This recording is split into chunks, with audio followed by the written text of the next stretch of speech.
Hey everybody, thanks for joining SpringPath, the podcast. We have a great show lined up, lots to talk about, so let's get after it. Hey, thanks for joining this episode of SpringPath, the podcast. Today we're going to learn more about UConn with our special guest from admissions, Jamira Rincon. How are you today? I'm doing very well, Mike. Thanks for having me. Yeah, no, I mean, we met at the college fair. We talked a few times, so I'm really excited that you found some time to get on this episode. And, there's a lot to talk about. So being native to Connecticut, I've been on UConn campus a number of times.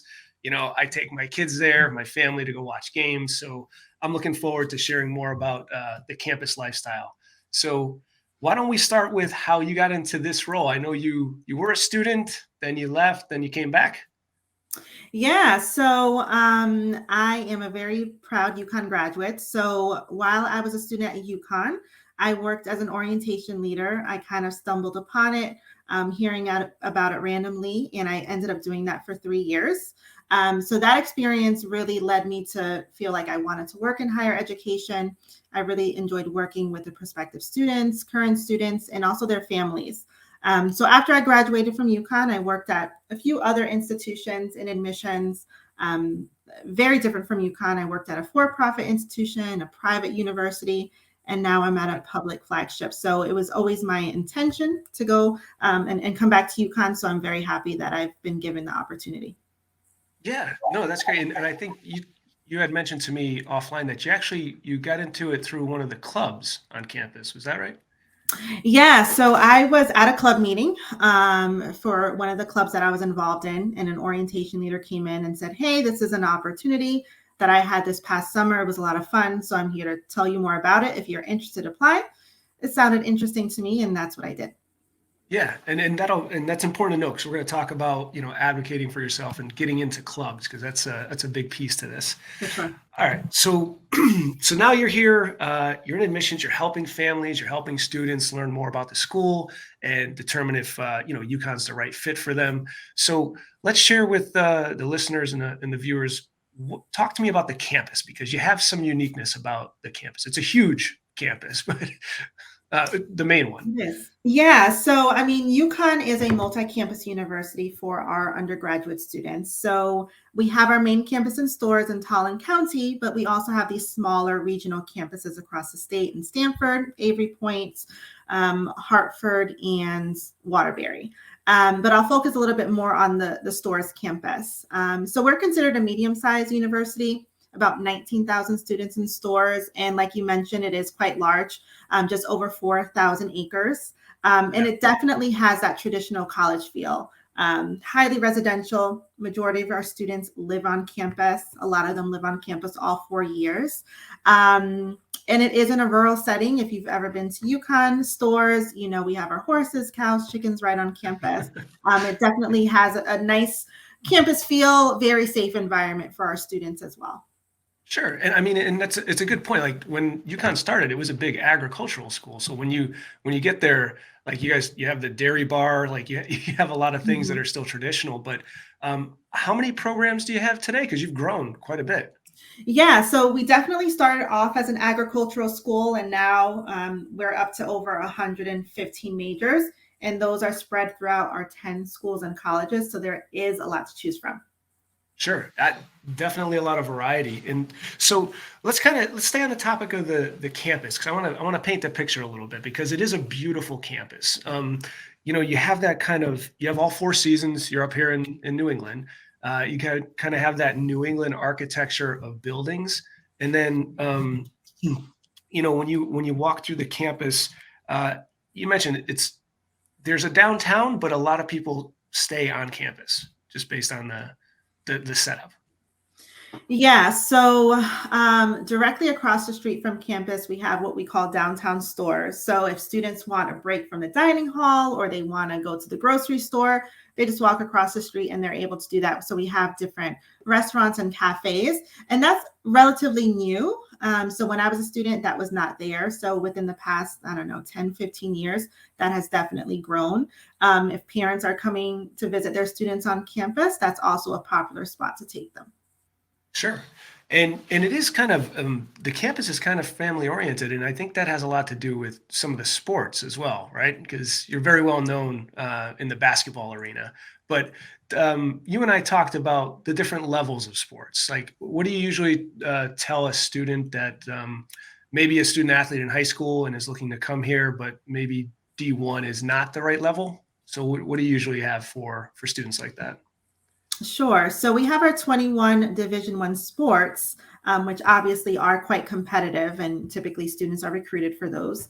But like you said, if a student wants to compete, but D1 is not their level, we also have club sports and we have intramurals. So club sports, they would still be competing against other students at other universities. So there is definitely that competition level. And then intramurals is just with fellow UConn students. So there's always ways to get involved that way. One of our newest buildings on campus is our student recreation center. So if students just want to work out or go in the pool, there's different classes, they can do that as well. Sure.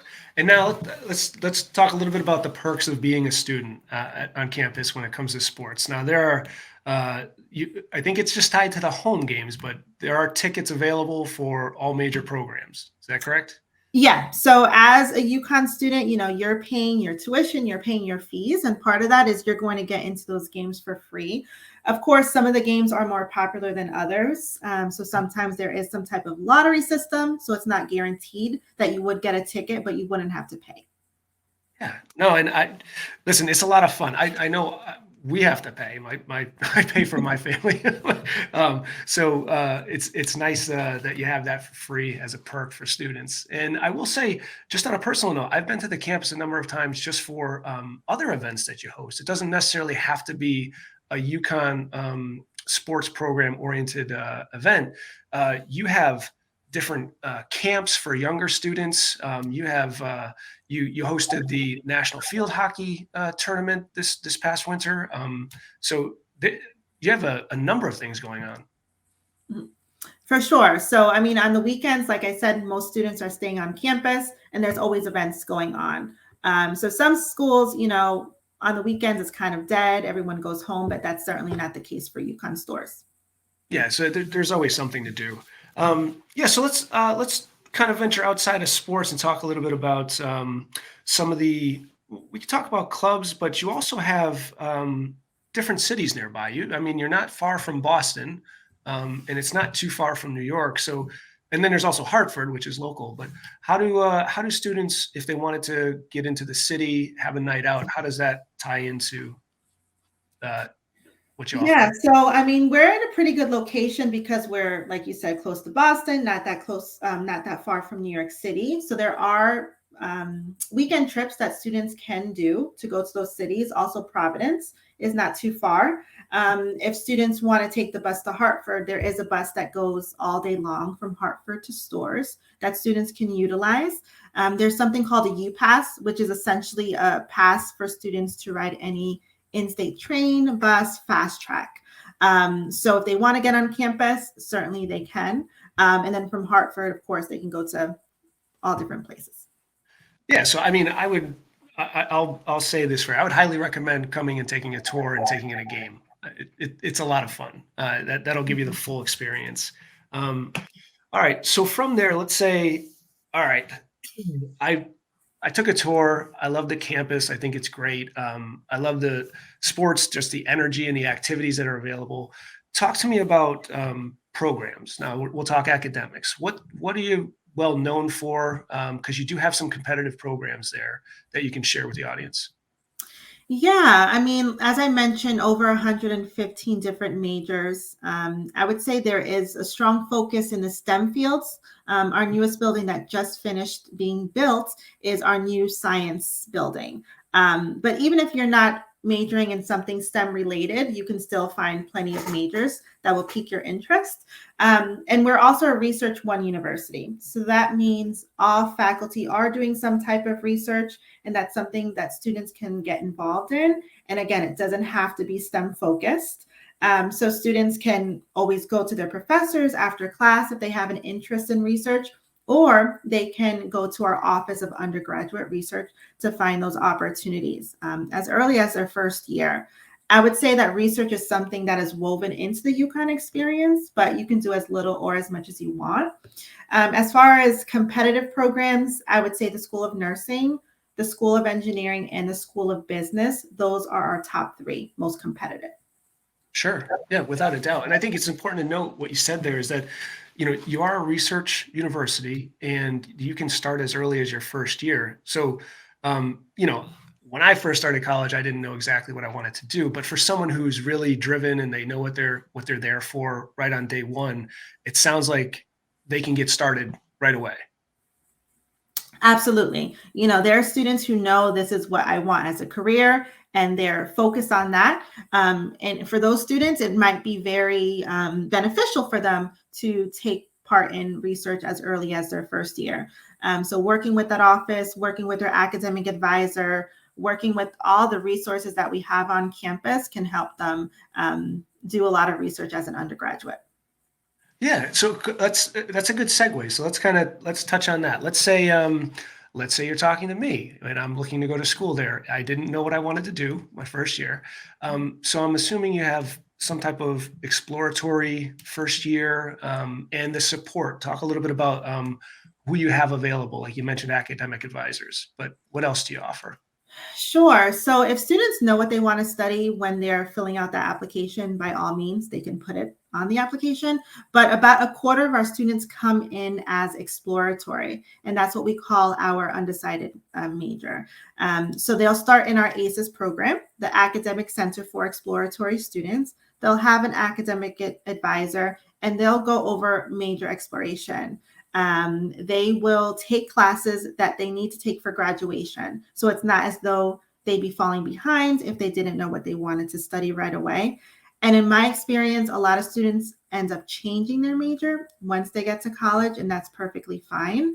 Um, our our ACES program has something really cool called the Major Experience, and it's all about major exploration. So if you're thinking, I'm interested in sociology and psychology and political science, but I don't know what to study. You can explore those majors and see what are typical careers with those majors, typical outcomes for those students. And then as long as you declare your major by the end of your sophomore year, for most of our majors, you're pretty good to go.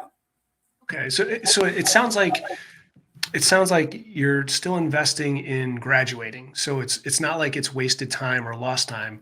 You're still doing your foundational classes, but you get to experience different things to see what it is you want to go into. Absolutely. Yeah. Yeah.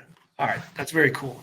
Okay. So um, I've come to campus, took the tour, took in a game, love the activity, love the energy. I have an idea of what I want to do. So let's say I land on school. I decided that I want to go to school at UConn. What's the expectation as far as orientation? And then let's get into kind of what first year students who are successful, what they're doing. Can you kind of set that stage for us? Sure. So if you are accepted to UConn and decide you want to attend, um, you would attend orientation during the summer. So it's a day and a half program. You do a lot of things. The biggest thing you do is meet with your academic advisor to select your classes for the fall semester. But you have an orientation leader, you meet with other fellow incoming students and really get acclimated to the university. So it's not as maybe overwhelming when you come in the Sure. fall. Yeah. And then once you're a student, we have a really fabulous first year programs office. So we do something called the Week of Welcome, Husky Wow. For our first year students, getting them on campus a couple days before the returning students come. And then we also have tutoring for our students. We have an academic achievement center. They help with study habits. They help with anything related to that first year, that transition from high school to college. And then students have their academic advisor who they will meet with once a semester at least to choose their classes. So that's pretty much the basics of the first year. And I would say a successful first year student is definitely going to become involved. Okay. You want to Mhm. make sure that you're doing something outside of the classroom. College is different from high school. You're not in the classroom as many hours, so there's a lot of free time. Certainly, you should be studying during that free time, but you also want to get to know fellow students and get involved in whatever interests you. At UConn, there are hundreds of clubs that you can get involved in, which is really nice. And also, a successful student is going to advocate for themselves. If a student is struggling, whether that's academically or socially, there are resources at UConn. Sure. Like I said, the tutoring is there, but you have to go out and seek that out. It's not always going to come to you. So I would say advocating for yourself is something that's really important for college students. Oh, without a doubt. Yeah. And I think it's important to know you hit on a couple of things. One was, there's a lot of free time, so you should be studying. I think with my roommates, our standard response when our parents called was, "Oh yeah, he's not here, but he's at the library." So so we had that.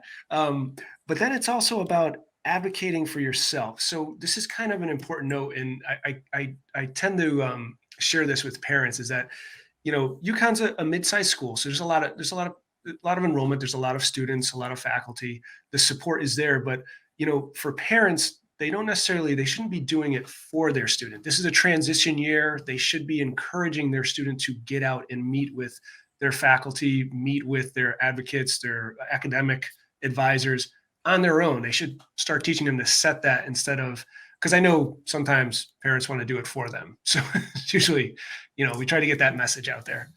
Yes, absolutely.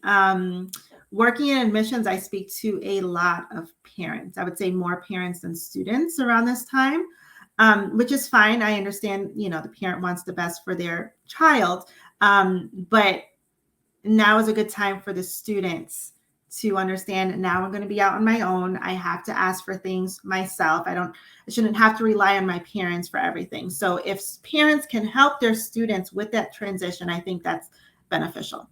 Absolutely. And I think based on what you shared with us and what I know about the school and people who have gone there, the support system is there for them.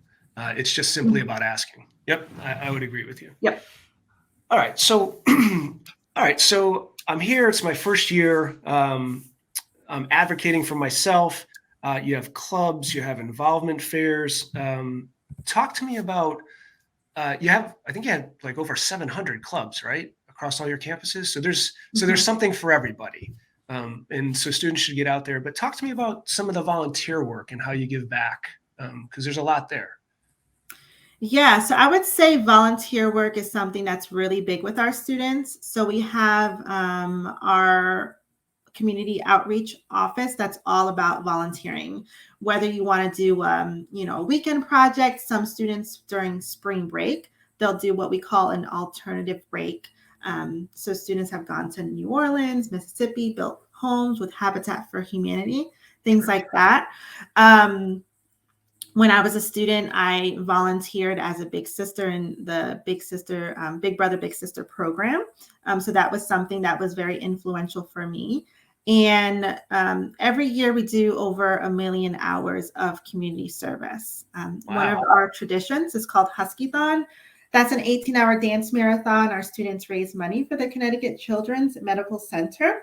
So I would tell students, listen, if you are, really into doing community service and volunteer work as a high school student, you can definitely find your fit with us at UConn. Sure. And it's, it's very rewarding and based on the size of the campus and how much goes into it with your student body, it gives back to the community in a huge way. There's a huge impact here in the state. And we all see it. So that's fantastic. So I get involved with clubs. I'm giving back with volunteer work. I'm enjoying campus life. Now I'm getting into second year, third year. Talk to me a little bit about internships, job placement, because I know that's something that parents want to know, like, hey, I'm investing this for my students' future. How are you going to help them get out into the real world and start paying their own bills? Because that would be great. Absolutely. So yeah, that's a very important question to ask any school that you're looking at. So we have our Center for Career Development at UConn awesome office. And they help students as early as their first semester. So sometimes students think, I don't have to talk to, career services until I'm a senior. Well, that's not the case. You can talk to them as early as your first year. So most of our first year students will take what we call a first year experience class. And in that class, the Center for Career Development will go into the class, help them leave with a working resume. Okay, so that's kind of the first step. But that office also helps with self-assessment exploration. So that might be major exploration. That might be career exploration. If you really have no idea what you want to study, you can go to their office, talk with a career coach, and they can help you have that conversation. They're going to help you with that resume, as I mentioned. If you need to write a cover letter, they'll work on it with you. If you want to do a mock interview before your big interview, they'll help you with that as well. And they'll help you also build your brand. If you need a headshot for your LinkedIn profile, if you need help with your LinkedIn profile, all of those things that office will help you with. And then, of course, if you're looking for jobs, internships, co-ops, there's a way to find all of those opportunities through something called Handshake. So research opportunities, jobs, co-ops, internships, all of those things are readily available, and it's exclusive to UConn students and alumni. So I can say last year we did have over 85,000 postings on Handshake alone. Wow. And if you're thinking about maybe graduate school after your undergrad degree, you can always work with our office as well. So I would say it's a very robust program. And, worrying or thinking about what is going to happen after graduation is a very valid concern. But I would say UConn overall does a really good job at having our students be ready for life after graduation. Sure, and you have a high percentage rate considering the the national average. What's the job placement and graduate program placement? Yeah, so we have a 90% positive outcome rate 6 months after graduation. So that means 90% of students are either gainfully employed or they're continuing on to graduate school. A small percentage are doing some type of volunteer work or military service. So that is higher than the national average. And even after graduation, you can always talk with this office if you want help finding a job or need some career advice. So you can always come back even after you graduate. Yes, for sure. Oh, that's fantastic. All right. It's good to know. And then, of course, you also have like a huge alumni network. So talk to me a little bit about that. Job fairs or connecting with alumni. We do. So we have something called the Husky Mentor Network. So if students want to talk to maybe a recent grad who studied the same thing that they are studying now and kind of get a sense of, how was your UConn experience? What classes did you take? What was your first job after graduation? How did that work out for you? That's kind of a nice way to have a kind of informal conversation with a UConn alum. Maybe get some tips for a job interview, things like that. So there are plenty of UConn alumni who want to talk to current students and help them. And, obviously we have a lot of alumni in Connecticut, but we have alumni networks around the country and also around the world that can help students if they have questions. Yeah, no, it's a big network. So yeah, I recommend if you are a student there currently, get tied in, because that's I always advocate for tying into the alumni network because it's extremely beneficial throughout your career, without a doubt. For sure, absolutely. Okay, Jomira, I've gone through the campus tour. I've selected UConn, got my major, did my research, got out, got a job, and it's a great story. And now I can give back to the alumni network. How does someone who hears this whole story get more information or get in contact with UConn? What's the best way to reach out to you? Sure. So our general email is beahusky@uconn.edu. So that's BEAHUSKY at UConn.edu. And also on our website, if you want to connect with the admissions officer that works with your school, I would recommend doing that. So we have a Meet the Staff page. You can certainly find contact information there, because that's the person that's going to be going to your high school, going to your college fair, and most likely reading your application as well. And then we also have visit opportunities, tours. We have a shadow program called Husky for a Day. If students want to come on campus and walk around with a current student, go to a class, residence hall, dining hall, and really get that UConn experience. Sure. No, I highly recommend it. Yeah, that would be great. So what we're going to do is we're going to drop the email and the website link into the description, and then people will begin to reach out. So it sounds like if they go to the website, they'll get routed to the right person. Absolutely. Yep. All right. Very cool. Jemira, thank you. This has been awesome. It's been very informative. I hope it helps our listeners, our parents, and our students. And, I look forward to seeing you at our next college fair. Definitely. Thanks, Mike. It was a pleasure. You got it. And for everyone listening, you can always visit springpath.net and see if UConn is a match for you. Thank you, everybody. Thanks, Jemira. Bye. Thanks. Take care.